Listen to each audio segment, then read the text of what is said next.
بسم اللہ الرحمن الرحیم۔ ایک چوڑیاں بیچنے والی کو مجھ سے پیار ہو گیا۔ اس کی کیا کمال محبت تھی۔ وہ جہاں بھی جاتی وہاں کی مشہور چیز میرے لیے لے آتی۔ وہ میری خاطر میرے شہر میں 4 سال تک رہی۔ روزانہ میری منتیں کرتی اور روتی رہتی تھی۔ کہتی تھی کہ میرے نال شادی کر لے۔ میرے لگاتار انکار پر وہ واپس اپنے آبائی گاؤں جھنگ چلی گئی۔ کچھ عرصے بعد میں اپنے دوستوں کے ساتھ باہو سلطان کے مزار پر گیا۔ میں وہاں مزار کے باہر کھڑا تھا کہ پیچھے سے کسی نے میرا بازو پکڑا۔ دیکھا تو وہی چوڑیاں بیچنے والی تھی۔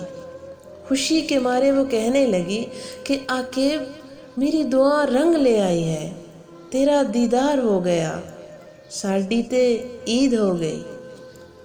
میں جب بھی دربار پر آتی تھی عاقب تجھے مانگتی تھی، اب تیرے لیے بیٹھی ہوں، شادی نہیں کی ہے۔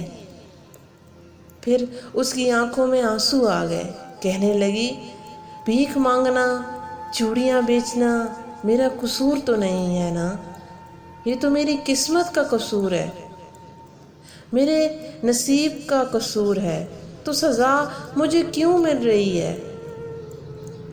وہ سب کے سامنے میرے گلے لگ کے رونے لگی کہ ایک دفعہ میرے ساتھ میرے گھر چلو۔ میرے پاؤں پکڑ لیے۔ سب لوگ دیکھ رہے تھے، میری بہت بے عزتی ہو رہی تھی، لوگ جمع ہو گئے۔ دوستوں نے بولا کہ چلو ایک دفعہ ہو کے آتے ہیں۔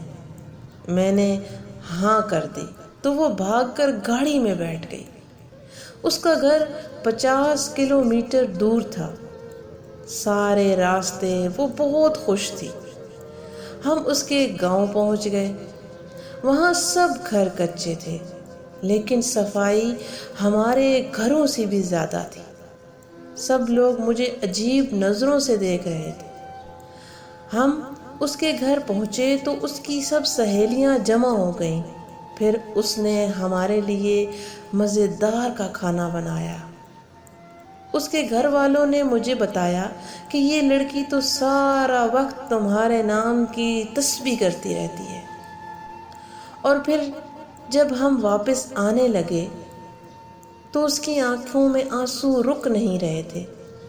میرے ہاتھ پکڑ کر کہنے لگی کہ تیرا قصور نہیں ہے، میری قسمت کا قصور ہے جو میں چوڑیاں بیچنے والی کے گھر میں پیدا ہو گئی۔ بڑی مشکل سے ہم سب نے اسے چپ کروایا اور پھر ہم واپسی کے لیے نکل آئے۔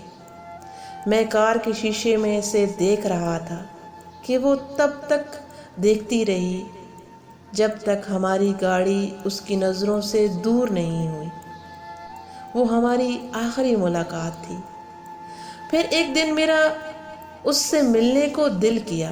میں اس کے گاؤں چلا گیا۔ اس کے گھر والوں نے بتایا کہ تمہارے جانے کے بعد وہ بہت بیمار رہنے لگ گئی تھی، کھانا پینا ہنسنا سب چھوڑ گئی تھی، اور ایک دن اس کی موت ہو گئی اور وہ یہ دنیا چھوڑ گئی۔ یہ ہوتی ہے سچی محبت۔ پھر وہ شخص ہر عید پہ جھنگ جاتا، اس کی قبر پر پھول چڑھاتا اور اس کے پاس بیٹھ جاتا تھا۔ ویڈیو اچھی لگے تو لائک کر دیجیے۔